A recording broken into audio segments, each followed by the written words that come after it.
which is one of Winston-Salem's primary economic drivers.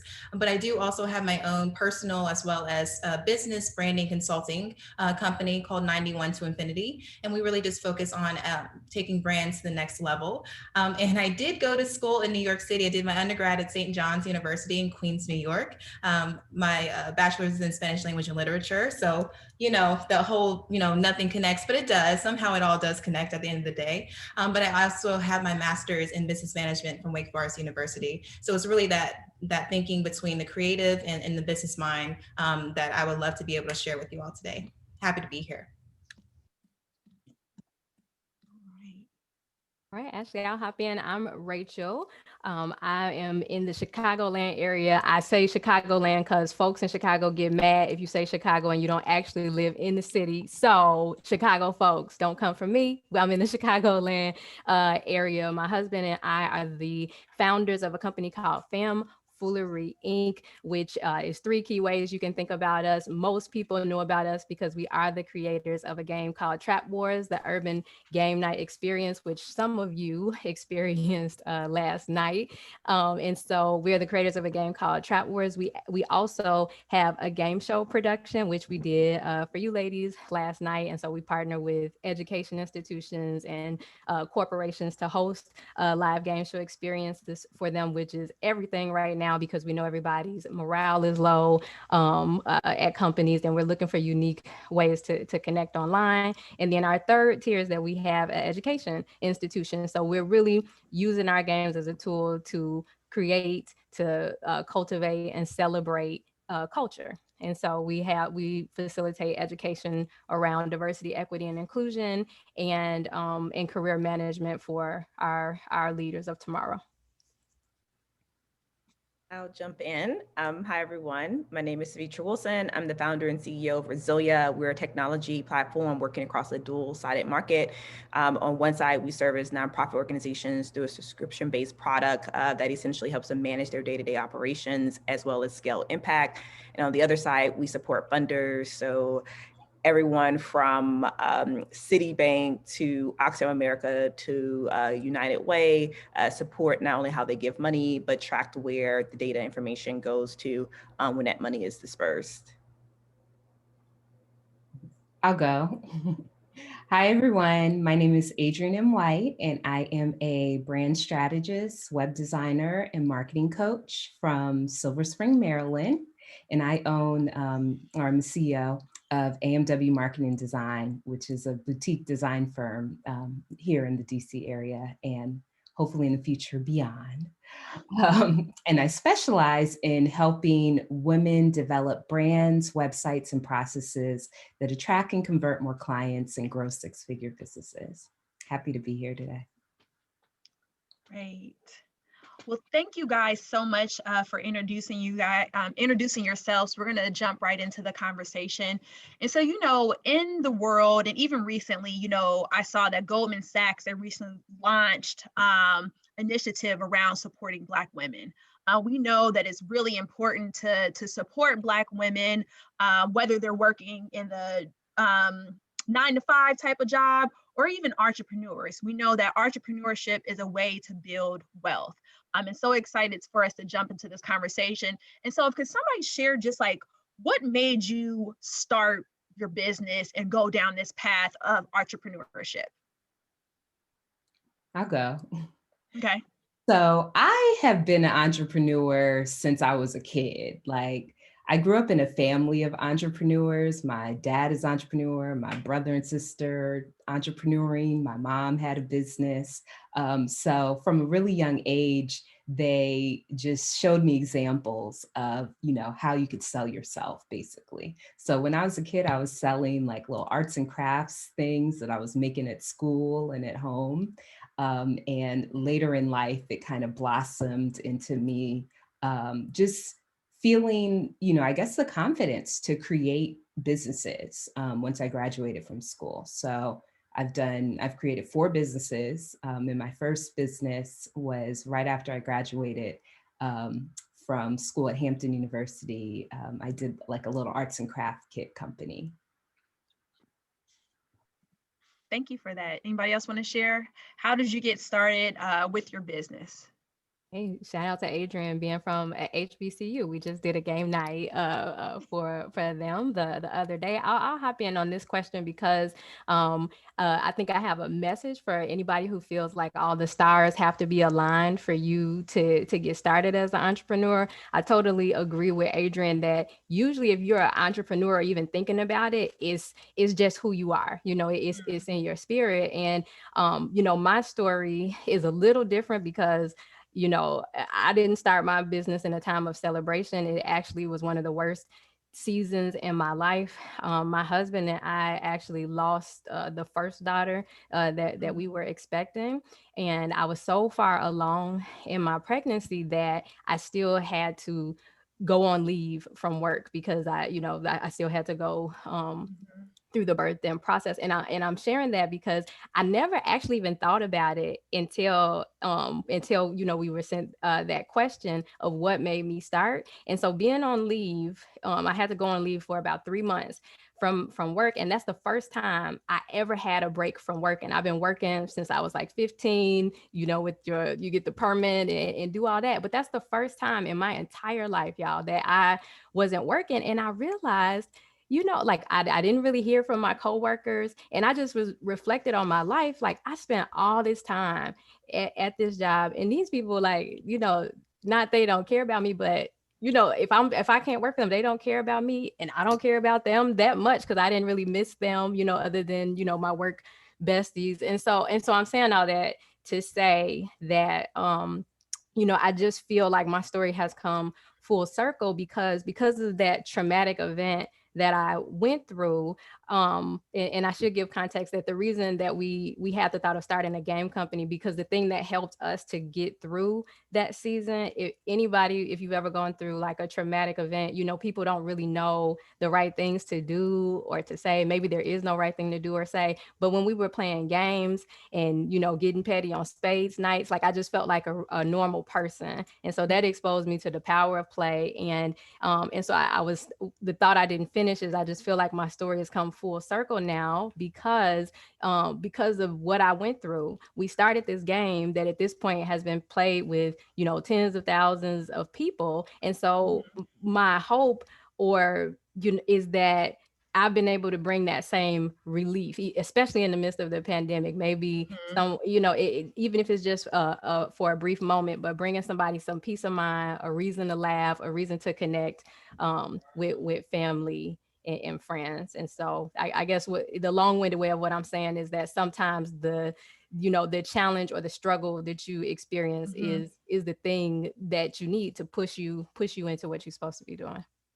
Yeah, and thank you, Rachel, so much for just sharing your personal story. And so definitely appreciate you for sharing that. And like you said, understanding the power of play and really the importance of, you had that time away and you were able to reflect and things like that. So thank you so much for sharing your story. Does anybody else want to add to what made them start their journey on their business? Yeah, I definitely want to, and again, Rachel, thank you, to echo Ashley's comments. Thank you for sharing your story sincerely, woman to woman. You know, the idea of trauma and being able to transform it into a business is something in a way that I also shared, but on a smaller scale, in the sense of when I graduated from St. John's, I was in New York doing freelance writing, really just being a struggling poor artist. And in New York City, that is something else, right? Just living off of dollar slices. What a life. And I really looked around and I said to myself, like, this can't be it. Like, there's got to be a better way.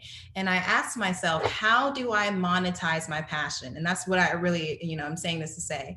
And what ended up happening was me going to business school, going to a program that was literally geared toward liberal arts majors who wanted a bit of business acumen. And so it was with that bit of business training that I learned, okay, it's marketing communications. And again, like I said, I majored in Spanish. So again, transforming those skills. Okay, marketing communications, this is what this can look like. And then when quarantine happened, so after I graduated from Wake, I was working full-time job, creative agencies, but people were always coming to me one-off just from my personal life experience. And I definitely want to emphasize to the women who are listening to this call that your lived experience is your true value proposition. So never minimize that and always carry that with you, because that is what makes you different. And so when quarantine happened, when the pandemic happened, it it brought me home. And I always have said, if I just had a sabbatical, if I just had a little more time at home to myself, I would start my business. And so when quarantine hit, I said, this is my involuntary sabbatical of sorts. And so I just took the moment to capitalize on how do I create a formal conduit for independent stream of income through my marketing communication skills. Thank you so much for that. Again, so that time away, you said that sabbatical that no one knew was coming, and also how do you monetize your passion and your lived experience is really what makes you different. I think those are some really great things, and you kind of touched upon this, and so I'm curious from others, like how has the pandemic affected your business? And we can start with Michelle. Sure. I think the pandemic just helped to, like, the key word for the pandemic is pivot. So, I think everyone had to figure out a new way of being and a new way to take your business, and you had to do it pretty quickly. Maybe it was an idea that you were touring with, prior to that, you finally had some time to kind of say, okay, let me put this into action. And for me, it impacted my business very positively, actually. Even being a business that was focused on brunch, I pivoted to creating brunch boxes with Black-owned items for you to create your own brunch experience at home, which then led to me hosting brunch sessions via Zoom with the boxes and creating an experience for people at home, which led to me doing that for, I'm going to do it for 5 months with Eden Body Works. We've already completed 4. And out of that came me actually hosting team building experiences with my brunch box and my table settings and games, Rachel. So I totally get that. So I do games and stuff, and just, like I would host in person, but it's all virtual now. So it really has, this actually last year was the first year that I actually made a profit, and that's really interesting because like you said, you have these ideas and you have these things that you want to do, but you don't necessarily have the time. And I think last year, if you were sitting on anything, if you had even a small inkling of an idea of something that you wanted to do, and you did take a leap of faith and do it, you probably were going to be successful. Thank you for that. That is awesome. The power of the pivot. Great. And so let's see, we had a question in the chat box that I am going to ask. How do you protect your passion / decide which can be monetized without causing you to lose interest in a particular hobby? And so I am going to have Savitra. Did I said that correct, right? Savitra. Savitra, I apologize. I'm It's going to okay. have you answer that. So I want to start by saying, first, you don't have to monetize all your hobbies and passions. Like just starting there, like some things can actually just be things you like to do and you don't make money from them, right? And I think that is something that sometimes I feel like maybe we are getting further and further away from, people feeling they have to monetize the things that they love. Secondly, where there is opportunity for you to do that, where you feel that you can help someone else and you can share your expertise on something to help someone else maybe better their lives or change their circumstances or help them with their business, then I think that there is approach, but it's always the intent in which you go into it, right? And one thing that I'm always constantly thinking about, even in my own company, starting something and then something that I really love, and then I began to build this large company around it. And there are definitely days where, we've grown to the point where now, we've taken investor capital and we have a whole board now, we have, stakeholders. And oftentimes I'm like, man, did I bring all these people in? Like, I want to get back to doing the stuff that I love to begin with and not having the pressure of having to generate revenue. right? And so I do think that there is a balance, and there are things that come into play that might have you feeling days where you actually miss just being able doing things as a hobby. But I think you have to really ground yourself on like why you started, and the days that you are having ups and downs, really zeroing in on the passion that makes you get up every morning and continue to do that work. So I definitely feel that you really have to just get narrowed in on what passion that you want to move forward with, but also the intent in which you actually begin to like monetize it. And ultimately, what is the purpose behind that, and how are you helping people, right? And so, yeah, I think that that is something that is super important. Yeah, I'd love to add to that as Yes. well. I tell a lot of my clients in regards to this, because a lot of them are looking to, start their business, but they don't know what passion to follow, that you want to pick the passion that you love to do, that there's a market need for, and that people will pay you for. So if you're creating a for-profit business, you need to hone in and find out what is the intersection of those, 3 areas before you launch the business. Yeah, I'm taking these notes, but yes, I agree. What you said. So pick your passion that you love, finding something that people will pay you for, and then also looking at the market as well. Thank you so much. I think that is excellent, excellent advice. Keep your questions coming. If you guys have questions, drop them in the chat, and we'll make sure that we ask the panelists their questions.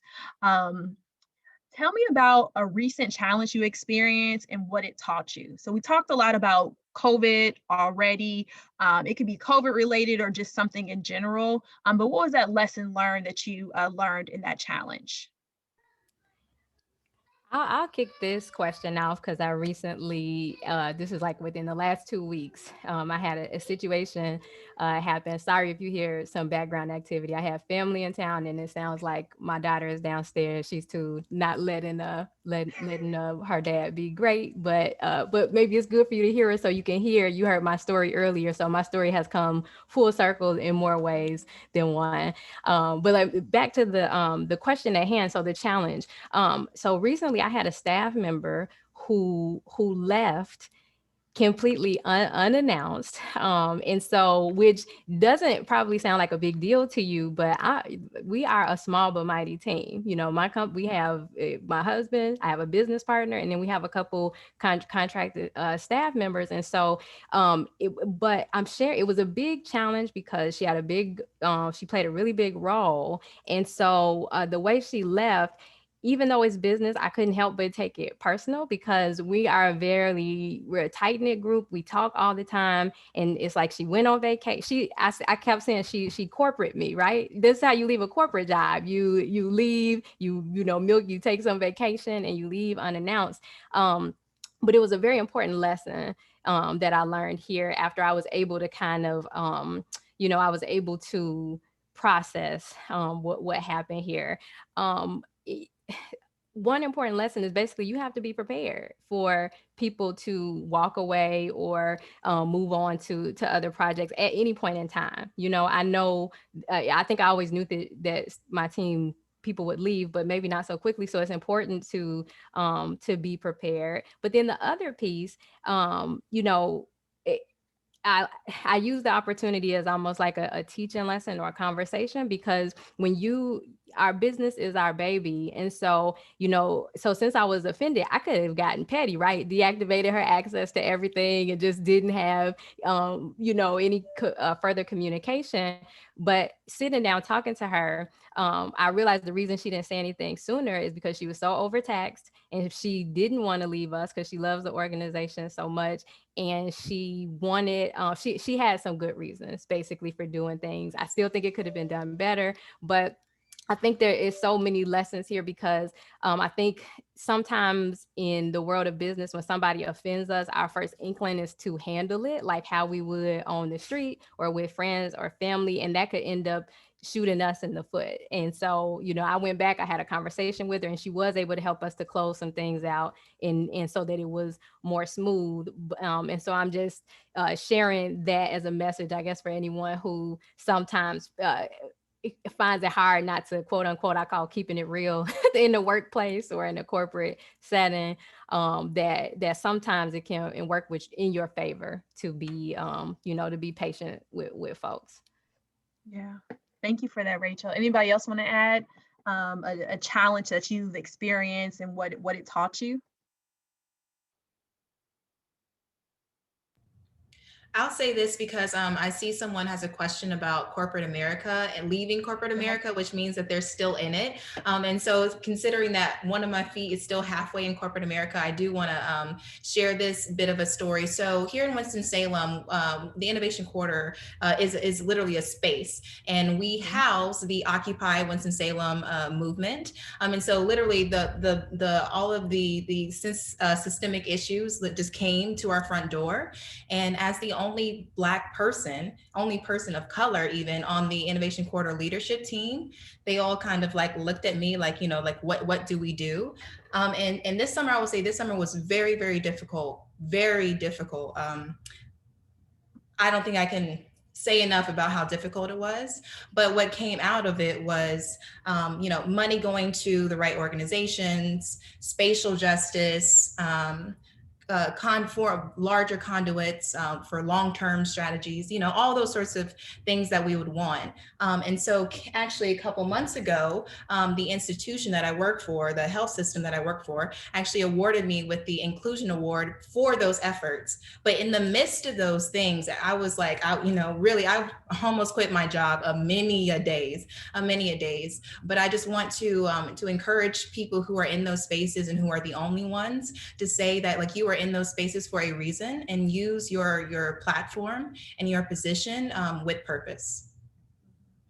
And thank you so much for that. I'm glad that you elevated that question. And so the question was too, if anybody else has anything to add, like, how did you know when you were ready to take the risk of leaving corporate America for this journey to entrepreneurship? Anybody else like to add anything? Maybe. No, go ahead, Adrian. Okay. So for me personally, I'm a woman of faith, and I had 3 or 4 signs the year prior to leaving from God that I was supposed to leave my job at the beginning, specifically of 2019.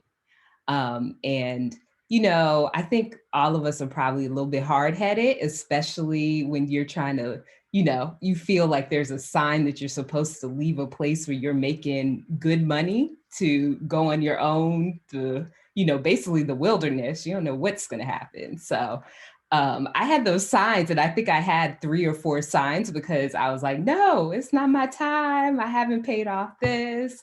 I'm making almost 6 figures. Like, I didn't think I was ready, and I was really scared, but, I was obedient to his will. And over that year of, before I left, I was able to use that high salary I was making to pay off student loans and stuff. So if you can get your debt as low as possible, and you feel that, you have signs from a higher power that are leading you there, be obedient with it, because when you do it, the resources will come, the blessings will come for you. So it's a really hard decision, especially if you have a personality that doesn't take a lot of risks. But you got to do it. If you never jump, you won't know how far you can go.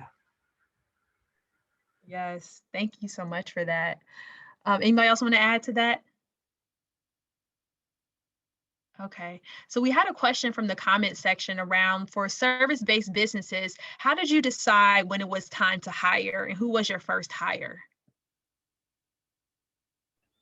I can jump in here. So my first company was professional services. It still exists today, still runs Solid Ground Innovations. For us, professional services allows you to stay lean longer than, say, a startup. So my second company is a tech startup. And we had to hire essentially ahead because we're trying to capture a certain percentage of the market pretty quickly, right, for scale, whereas professional services is not necessarily a scalable type of company in a traditional sense.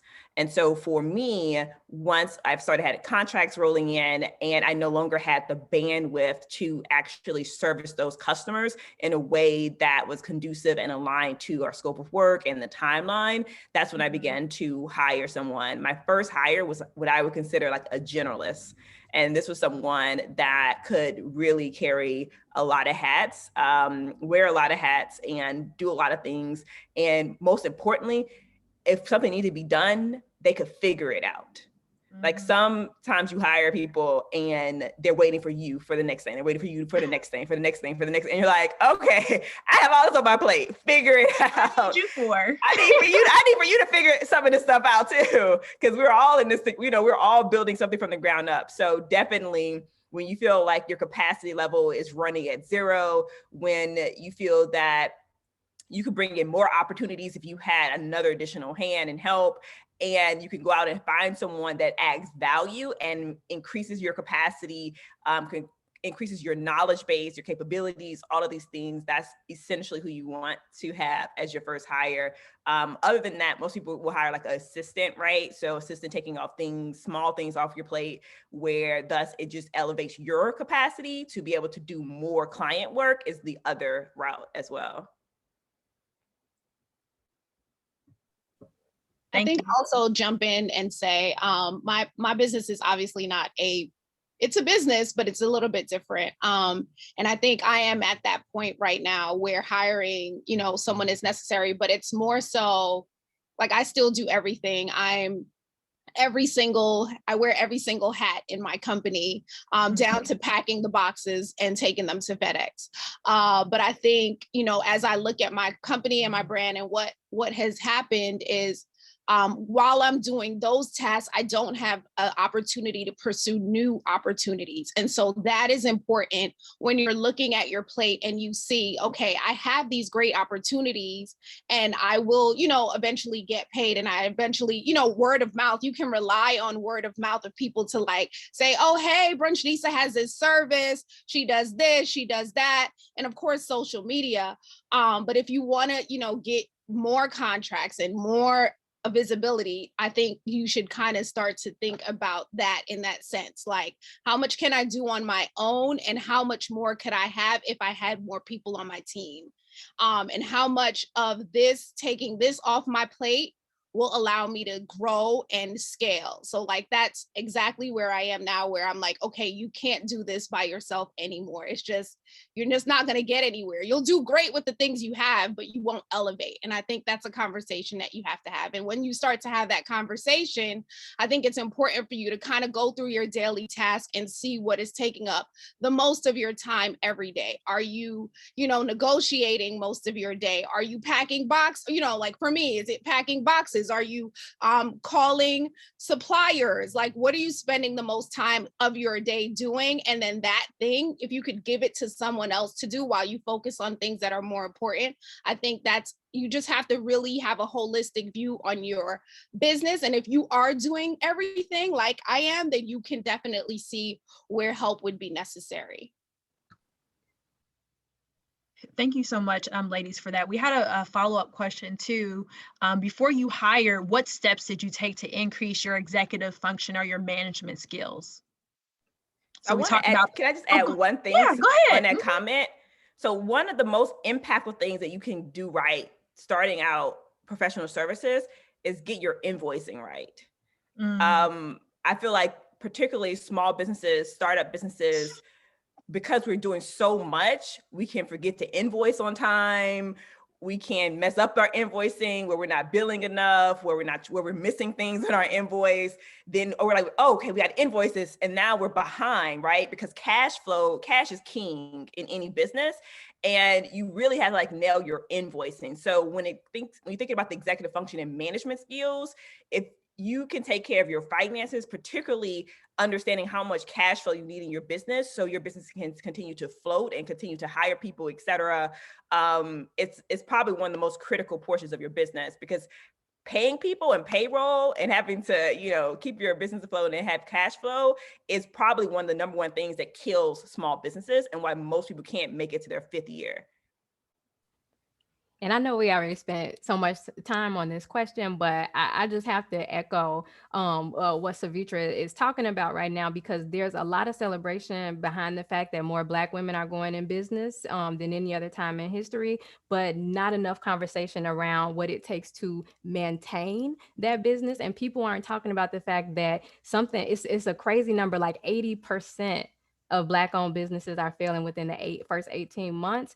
And I think I was even on that path. And it's because of those reasons of what Savitra was talking about. And so I thank God for my business coach who weighed in and told me, and then I'm going to share this because this is like a really practical exercise that if you don't do this, you could start doing it. So for the next 2 weeks, y'all, track your time. I know I'm adding something to a busy to-do list, but it's worth it. For the next 2 weeks, in general, track how much you're spending your time, and then figure out how much your time is spent, you know, how much you know your hourly rate is for the task that you're doing. Maybe it's $100, and use, like what Michelle said, think about if you weren't answering these emails, putting together your social media posts, packaging up boxes, what you could be doing, and the rates you could be charging. And two powerful things happened to me when I did that, is that I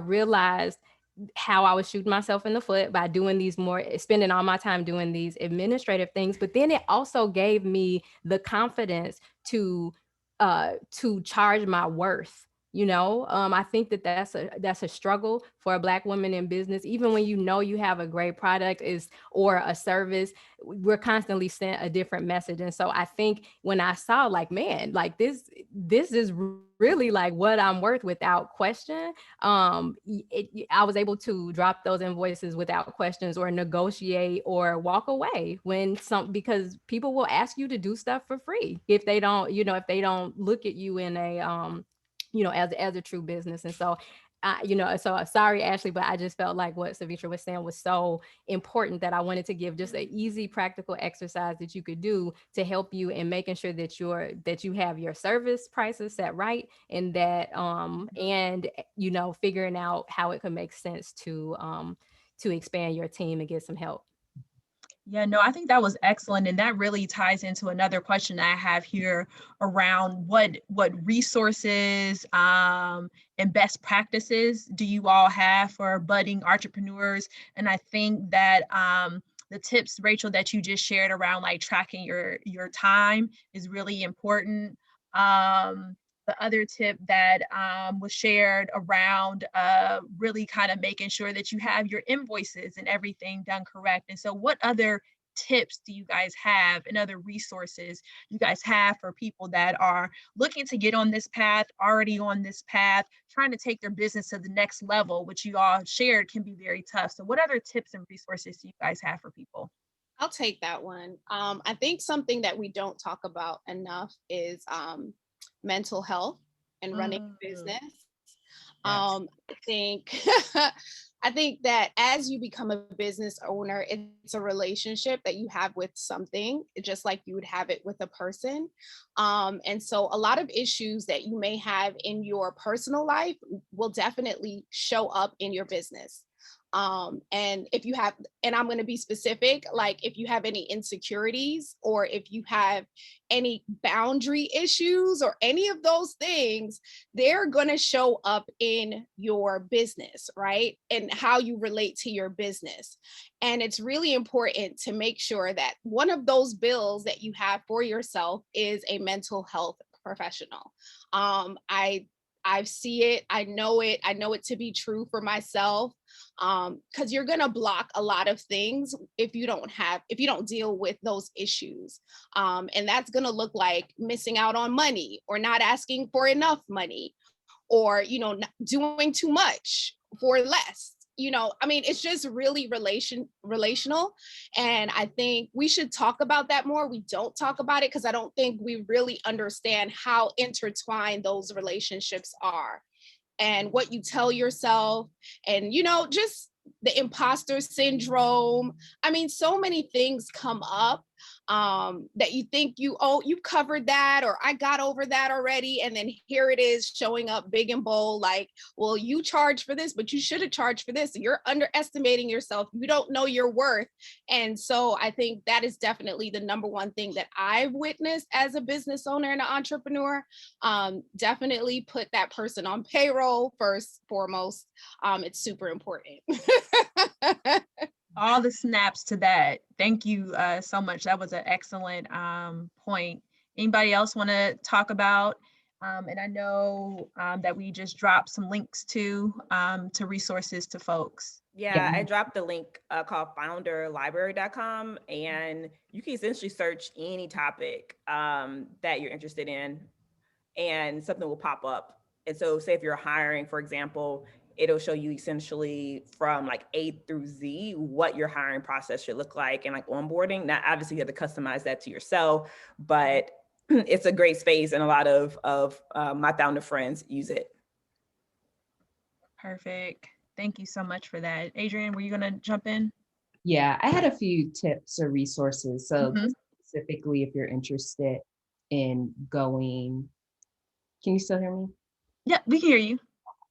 So if you're interested in going full time with your business, the first thing that I would recommend is think about how much you want to make for the year and figure out what your hourly is. So divide the amount of days, weeks, months, that you want to be working that year, with that salary, and then you can figure out what your hourly rate should be. And then when you price if you have a service-based business, when you price your services, estimate the amount of hours it's going to take you and charge your hourly rate. So if your hourly rate is $125 and it's going to take you 3 hours, that service should cost $375, or maybe even a little more.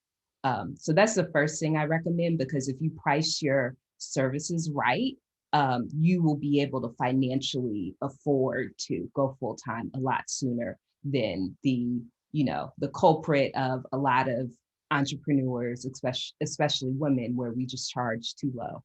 The other thing I wanted to talk about is in your business, you can have established business, or maybe you're still getting it off the ground. Make sure you're doing your competitive research. So, figure out other people that are doing the same thing that you're doing, successfully doing it. So like a full, company, and reach out to them. I created a fake persona for myself, and I reached out to like 20 or 30 businesses, and I acted like I needed their pricing for websites and for a brand. And then I had a spreadsheet, and I listed all of them on the spreadsheet, and I was able to figure out the average cost for the same services that I was offering. And it helped me position my pricing. And I also feel very confident that I know where my pricing falls within that range. So make sure you're doing those two things. Those are really helpful for me. Yes, thank you so much for that. Anybody else have anything to add? And I know we're kind of getting close on time, so please feel free, if anybody has any additional questions, to go ahead and drop them in the chat. But any other tips or resources that you guys want to share? This is more of a comment that I want to point out. Michelle dropped a gem earlier, and I don't even know if she knew she was doing it. She was talking about when she pivoted for the pandemic, how she partnered with another organization. And I think it's something to think about. In addition, we talked a lot about like hiring and expanding our team, but there's also power in partnerships. I think I talked earlier about Black businesses failing, and a lot of times we're all out here trying to do everything ourselves and also recreate the wheel. And you can go further together by partnering with, someone who is already the expert, already has, the systems and the services set up, and, you put each other on, because you're not ever going to be everything for everybody. So you get clear on what it is that you do. And then if there's a service or something that people frequently ask you for that you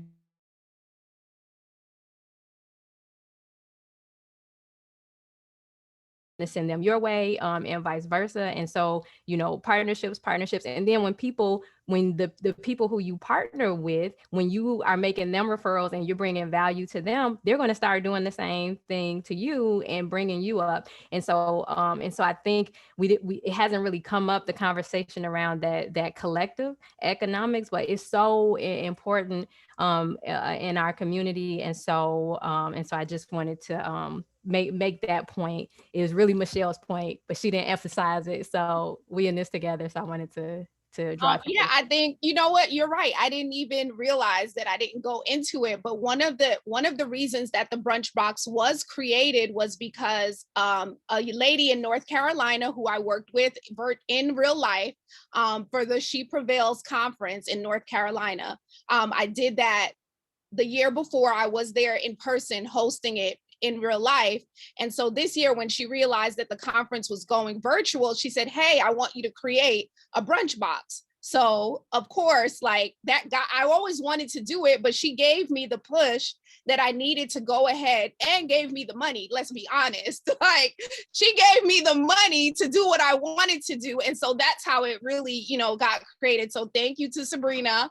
But she put battery in my back, as we say in New York, to kind of get it done. And of course, partnerships, and partnerships comes money. And sometimes as small businesses, you really could use that extra cash and capital to, you know, get some of the projects off the ground that you were sitting on or thinking about, or, you know, having, you know, some thoughts around. So yeah, partnership, and cash. Partnerships are powerful. So I know we are kind of getting close on our time. And so I would love for you guys to speak on what would you tell and what kind of advice would you give your younger self? And then any parting tips that you have for the attendees today.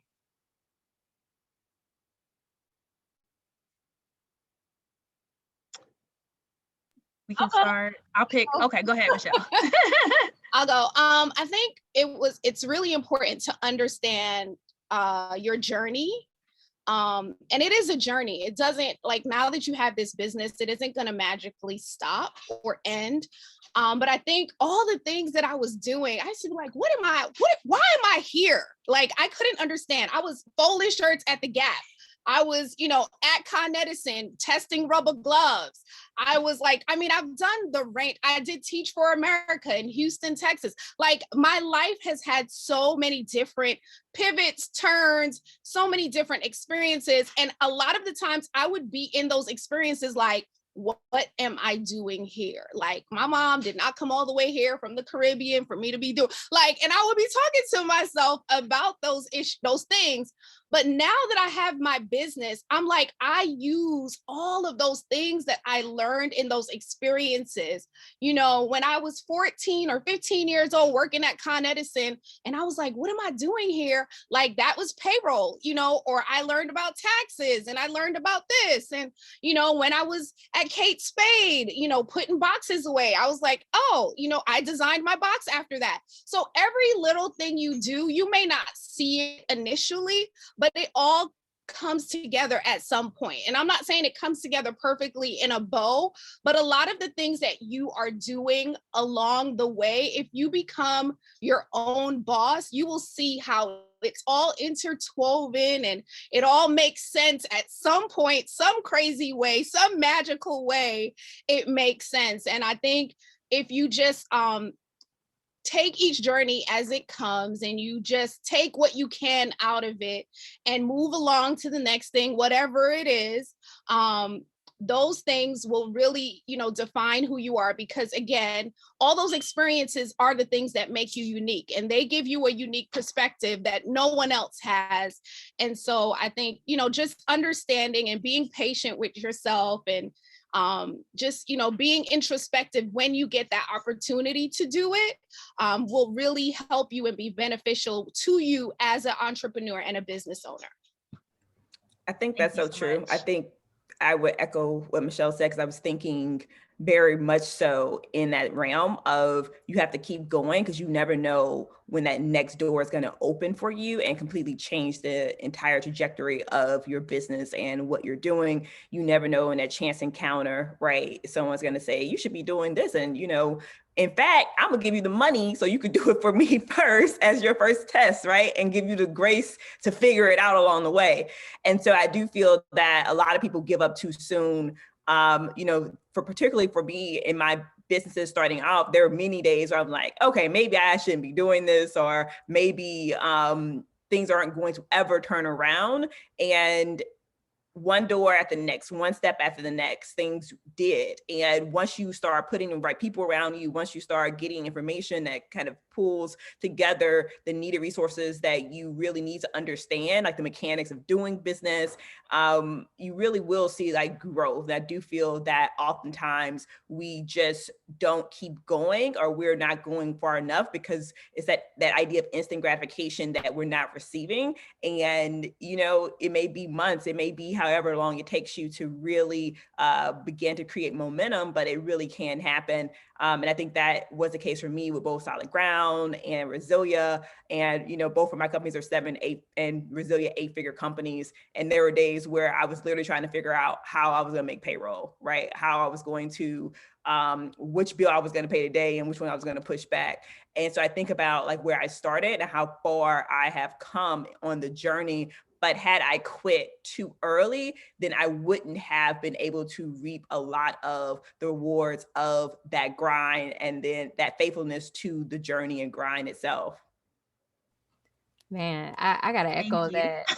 I have to hop on that bandwagon because it's true. The dots, they always make sense when we look back, but never looking forward. And so so you have to just know, even when you can't see it, that they are connecting for you as you look forward. And so so going to the question of what would I say to my younger self, I'll pause because I don't even like the thought of talking to my younger self. But what I will say, that girl had some issues, but I'm gonna say that what I always think about this one conversation I had with this woman. She was the executive director over one of the largest associations, and I was having like a mentor conversation, looking for some advice, and I basically was asking her like, how do you get past that feeling that if you're in a room and you're one of the only, so the only woman, the only Black person, how do you get past that feeling that says like, I'm not supposed to be here, or my voice is cracking because I'm just nervous. I know I'm supposed to be here, but I feel like they think I'm not supposed to be here. I was basically asking her, how do you get past that? And y'all know what she said to me? She said, you don't. And this is coming from a woman who, she's a leader. Her, she's the boss of all of these folks. And so it was like, she probably wouldn't even remember this conversation, but something in my world shook because it gave me a new level of confidence that even when I'm seeing women like even a Michelle Obama wrote about in her book, how she still feels imposter syndrome, y'all. And so knowing that maybe it's not encouraging, knowing that it's hard to shake that feeling, but knowing that even sisters like that who are changing the world have that feeling, it just gave me something for me to be able to push and move forward. And so, in general, I think nobody is going to force you to know your value and your worth. And so you have to, it is your responsibility to come to the table knowing that, and give the talk, sit at the meeting, even if your voice cracks all the way through it. Thank you so much. Yeah, so what I'm hearing, around the room, if you will, is this idea of that you have everything that you need. You are plenty and enough and more than enough as is. And that would be that's 100% what I would tell my younger self. I'm actually like working on a book, and you all are like saying my like moral to my story. And so like, thank you for letting me know that this thing I did all by myself like will actually resonate with others.